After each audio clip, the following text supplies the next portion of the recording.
Dude, this is a long ass game.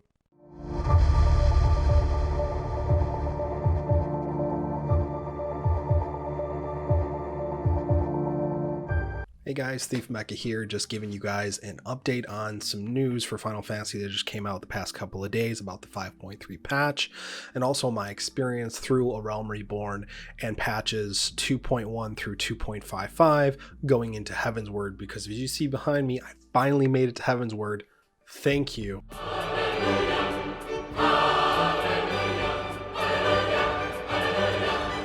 Well, let's start by going into my experience with A Realm Reborn and going into patches 2.1 through 2.55 right before Heavensward, which is the first expansion to this game. I spent, it's a very long game. I spent 110 hours from the time I started the game to the Heavensward first expansion. So the base game, and then going from the updates going in between the main game and then the first expansion of the game, I spent 110 hours getting to that point. Like, I spent way too much time trying to get through like just the main scenario content, and I didn't even do any of the side quests, or most of the side quests. I unlocked all the dungeons and all the trials as far as I know, but as of like the other side quests in other regions, stuff like that, I have not done at all. So just by spending 110 hours doing the main scenario quest, unlocking the dungeons, doing the dungeons as I was supposed to, it took me that long just to get to the first expansion. So my overall experience was actually very good. The A Realm Reborn game, the story was, it was okay. And then after the credits roll for the first time and you're going into the 2.1 through 2.5 content, that's when there's more voice acting, and that's when the game starts changing for you. And I think it gets really better in its storytelling going forward. And then going into Heavensward, that's where it starts vamping up. Overall, my experience has been great, and I couldn't recommend it enough.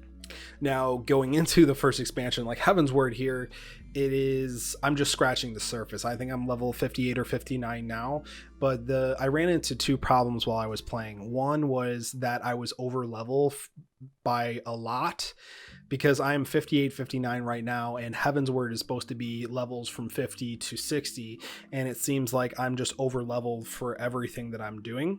So I think that was one of my concerns here.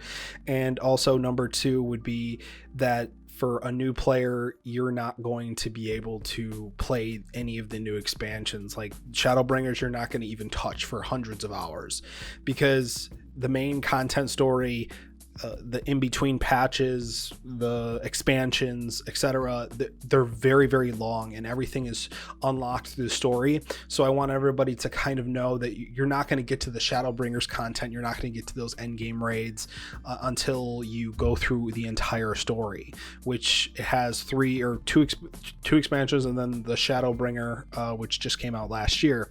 So there's 3 total expansions to go through, and the main scenario quest, and also all the patches in between the expansions, which are also very, very long. So that's just something to keep an eye on. Those are the 2 problems that I've been having going forward into this expansion, but I've been having a great time. It's a great story, and I can't wait to do more in this game. That brings us to the news, which is the 5.3 update. So the 5.3 update is coming to Final Fantasy XIV, supposedly was scheduled in June.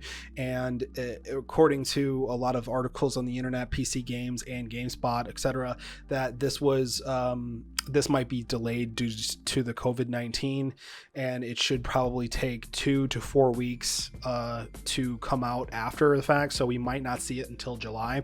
But there's 2 main things that come out with this expansion that people are excited about.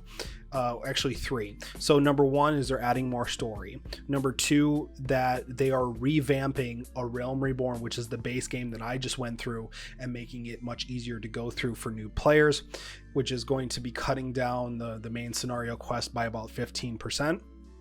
Which is definitely going to be a better experience overall. It'll reduce the fetch quests. It'll reduce a lot of the, filler missions that might be in the main quest. I think that they should reduce it even more, to be honest with you. It's a very long process just trying to get to the first expansions. Number 3 is the mounts that are coming out into the game. It's not that they're adding necessarily new ones. It's the flying mounts were introduced in Heavensward, and which is the first expansion of the game, and you could fly in certain areas, but you needed these ether wards to do so. The problem with introducing these flying mounts is that they couldn't be flown everywhere. Like, you couldn't fly them in the A Realm Reborn areas because those areas weren't really meant for flying mounts. And now that they're going to be introduced with the flying mounts, I think that's a great thing for veteran players, and I think that's something that veteran players are definitely going to be welcomed, so that way they can use the mounts that they have earned in the game in these areas that they haven't been able to use them before. And, you know, obviously getting ether wards and stuff like that will give you an excuse to go back to these areas, also help out some low level people like me. So overall, I just think that's a really positive thing, and that's the end cap for 5.3 that's coming out. It's a sad thing that it's going to be delayed for about 2 to 4 weeks, but overall I think it's going to be definitely a huge jump from where we're at now, and I think it's going to be much more of a welcome to the new players being added to this game, because the hump to get there, a lot of veteran players tell me, and they tell the new players, like, just stick with it.